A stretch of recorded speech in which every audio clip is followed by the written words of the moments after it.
అసలు జ్వరం ఎందుకు వస్తుంది? జ్వరం అంటే మన శరీరంలో ఎక్కడో ఒక డేంజర్ సిగ్నల్. ఈ ఫీవర్ లో మన ఇమ్యూనిటీ అనేది యాక్టివ్ గా అవుతుంది. ఈ ఫీవర్ కి 2 ప్రధాన కారణాలు ఉంటాయి. మొదటిది ఇన్ఫెక్షన్. అది ఏ బ్యాక్టీరియానో వైరసో మన శరీరం మీద అటాక్ చేయడం వల్ల వచ్చేది. 2 మన ఇమ్యూనిటీ మన శరీరం మీద దాడి చేయడం వల్ల వచ్చేది.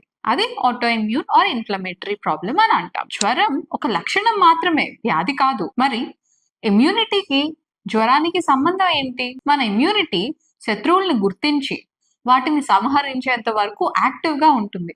ఒకసారి అవి మన బాడీలోంచి పూర్తిగా బయటకు వెళ్ళిపోయిన తర్వాత అది పూర్తిగా ఇన్యాక్టివ్ గా మారిపోతుంది. కానీ సమస్య ఎక్కడ వస్తుందంటే మన శరీరంలో శత్రువు లేకపోయినా మన ఇమ్యూనిటీ ఎక్కువగా స్పందించడం వల్ల. మరి దీనిలో వచ్చే లక్షణాలు ఏంటి అంటే జ్వరం పదే పదే రావడం, అలాగే జాయింట్ నొప్పులు కానీ, శరీరంలో వాపు రావడం కానీ, అత్యధికంగా అలసట, ఇవన్నీ చూస్తుంటాం. సో మనకి జ్వరం అనేది ఇన్ఫెక్షన్ వల్ల మాత్రమే కాదు, కొన్నిసార్లు మన ఇమ్యూనిటీ వల్ల ఇన్ఫ్లమేటరీ ఫీవర్ అనేది కూడా మనం కామన్ గా చూస్తాం. సో ఇది ఇన్ఫెక్షన్ కాదు, ఇది ఇన్ఫ్లమేటరీ ఫీవర్. చాలా ఆటో ఇమ్యూన్ కండిషన్స్ ఇన్ఫెక్షన్ అనుకుని చాలా లేట్ గా డయాగ్నోసిస్ అవ్వడం జరుగుతుంది. ఈ పరిస్థితుల్లో జ్వరం వస్తుంది కానీ పదే పదే యాంటీబయాటిక్ వాడినా ఏమీ రిజల్ట్ ఉండదు. ఉదాహరణకి మనం కామన్ గా చూసే ఆటో ఇమ్యూన్ కండిషన్స్ జ్వరం ఎందులో వస్తుంది అంటే rheumatoid arthritis, systemic lupus ఎరిథమెటోసిస్, vasculitis,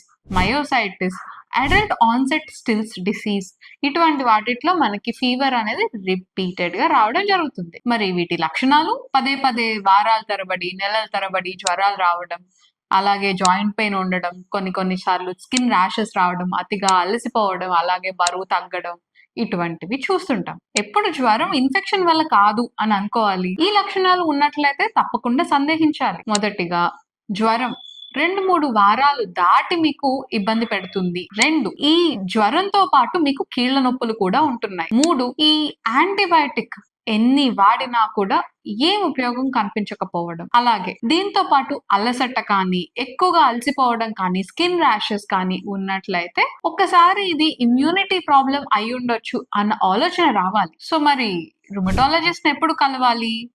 1 మీకు ఫీవర్ ఆఫ్ అన్నోన్ ఆరిజిన్ అని డయాగ్నోసిస్ ఎవరైనా పెట్టినట్లయితే అప్పుడు, అంటే మీ ఫీవర్ ఎందువల్ల వస్తుందో అర్థం కావట్లేదు అని చెప్పారనుకోండి అప్పుడు. 2 మీకు రిపీటెడ్ గా ఫీవర్ వస్తుంది, 2-3 మంత్స్ కి ఒకసారి, 1-2 మంత్స్ కి ఒకసారి రిపీటెడ్ గా ఫీవర్ వస్తూనే ఉంది అంటే అప్పుడు కూడా.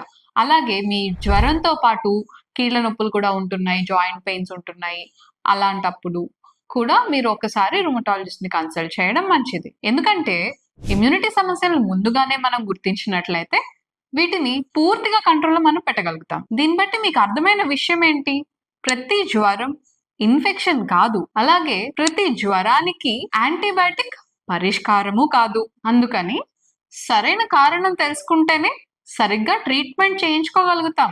సరైన సమాచారం సరైన టైంకి అందాలంటే ఈ వీడియోని లైక్ చేయండి, అవసరం ఉన్న వాళ్ళకి షేర్ చేయండి, అలాగే మా ఛానల్ని సబ్స్క్రైబ్ చేయండి.